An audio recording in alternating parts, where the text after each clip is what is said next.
1963 tenancy limitation act ప్రకారం 12 సంవత్సరాలు ఎవరైతే కంటిన్యూస్ గా ఒక ప్రైవేట్ ప్రాపర్టీలో అద్దెకుంటున్నారో ఆ అద్దెదారుడు యాజమాన్య హక్కును పొందే అవకాశం ఉండేది.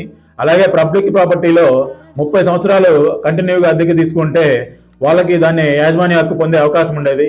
కానీ రీసెంట్ గా సుప్రీంకోర్టు ఒక జడ్జిమెంట్ అనేది ఇవ్వడం జరిగింది. జ్యోతి శర్మ వర్సెస్ విష్ణు గోయల్ కేసులో ఎప్పటికీ అద్దెదారుడు యజమాని కాలేడు అనేది ఈ రీసెంట్ జడ్జిమెంట్ అనేది ఇవ్వడం జరిగింది.